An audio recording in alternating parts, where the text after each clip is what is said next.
Messieurs et Madame les membres du corps diplomatique ou leurs représentants ici présents dans la salle, Monsieur le coordonnateur résident du système des Nations Unies et chers collègues du système des Nations Unies ici présents, Madame la directrice de la division santé et développement social de l'IGAD,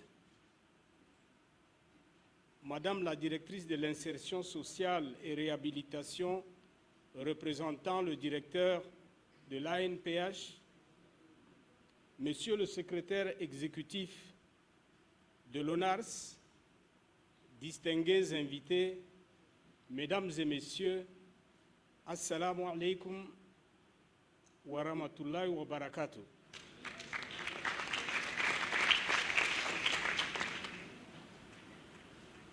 Je me fais le devoir juste de vous informer, en prenant la parole, qu'il y a deux agendas qui circulent.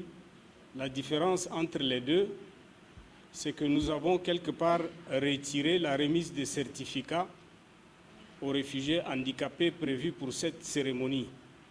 La raison est purement technique. Nous ne sommes pas encore prêts, mais comme cela a été dit par mes prédécesseurs, les équipes de l'ONARS, de l'ANPH et du HCR travaillent d'arrache-pied et c'est une situation acquise qui verra bientôt le jour. Je voudrais, avec votre permission, souhaiter la bienvenue à tous à cette cérémonie marquant la Journée mondiale des réfugiés, édition 2004.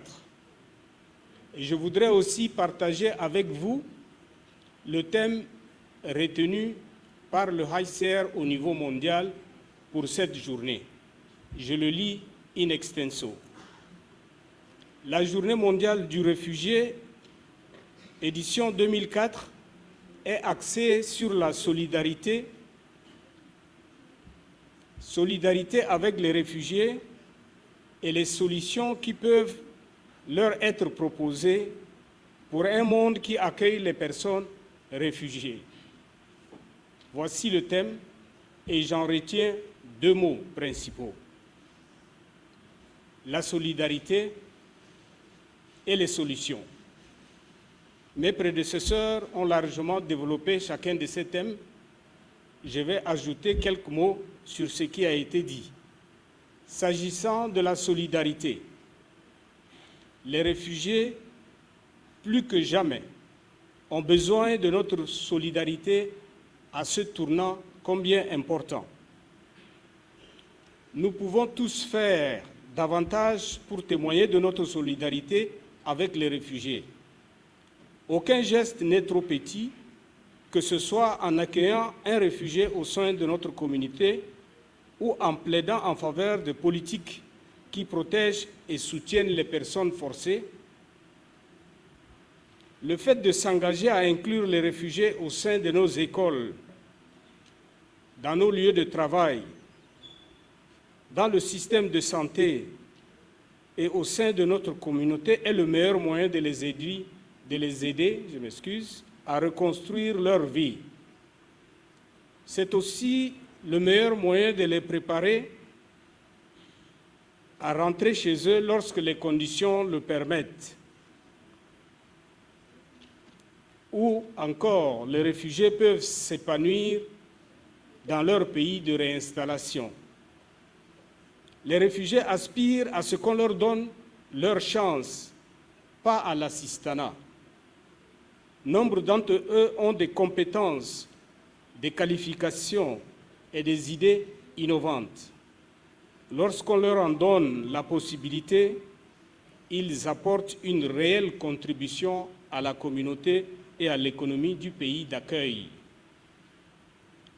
Pour ce qui concerne les solutions, on retiendra que la communauté internationale manque de solutions à long terme pour les réfugiés, ce qui fait que des millions d'entre eux vivent dans l'incertitude. Mais les réfugiés, comme vous le savez, doivent avoir la possibilité de devenir des membres actifs des communautés qui les ont accueillis, que ce soit par le travail, que ce soit par l'école, le sport ou d'autres activités. Aussi longtemps qu'ils sont en exil, les réfugiés doivent pouvoir mettre à profit leur talent et leur passion pour subvenir aux besoins de leur famille et également apporter les contributions aux pays qui les accueillent. Les pays à revenus faibles ont plus que besoin de l'aide, davantage et encore davantage, afin d'assurer la dignité à ces réfugiés.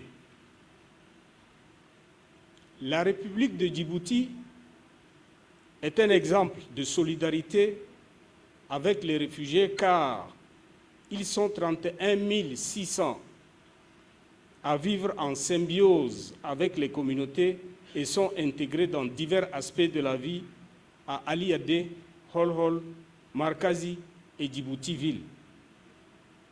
Également, il faut le souligner, Djibouti offre des solutions aux réfugiés car de par le monde, les pays qui promulguent une loi et l'adoptent, une loi qui offre des droits aux réfugiés au même titre que les nationaux, ne se compte pas au bout des doigts. Mais Djibouti l'a fait. Un autre exemple tangible est cette volonté affichée de pouvoir inclure les réfugiés handicapés dans le système national des personnes en situation de handicap, qui est mise en œuvre d'ailleurs par l'ANPH.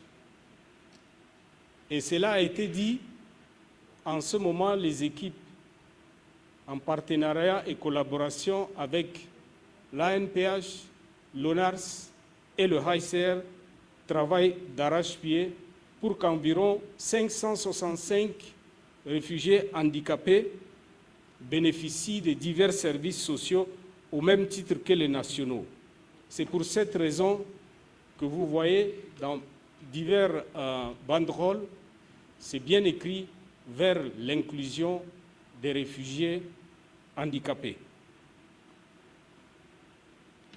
Je n'exclus pas dans ce processus, je n'exclus pas qu'il y a des défis, qu'il y a des problèmes, mais les défis et les problèmes sont justement faits pour être vaincus et pour être surmontés. Et avec l'expérience que Djibouti a acquis depuis 2016 à ce jour, je reste persuadé que ces défis seront surmontés. Ainsi, comme je le disais, solidarité et solution aux réfugiés à Djibouti, c'est une réalité. C'est une réalité et c'est là grâce à la volonté et à la clairvoyance Son Excellence, le Président de la République, Ismaël Omar Guelleh, à qui, respectueusement, au nom de tous les réfugiés, j'adresse mes plus sincères remerciements.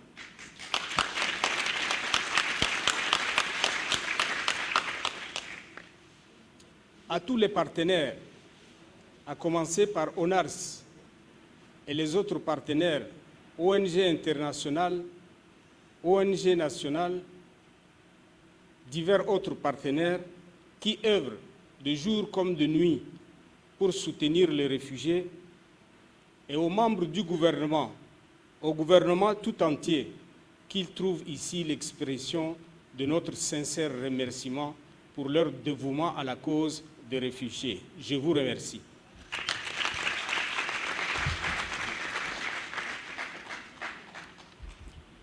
Merci beaucoup, monsieur le représentant du HCR. Le représentant a parlé d'inclusion et de solutions. La vie en elle-même, on est en recherche permanente de solutions. Et c'est vraiment le cœur de l'engagement qu'on doit continuer à nourrir pour qu'il puisse grandir et arriver et atteindre les objectifs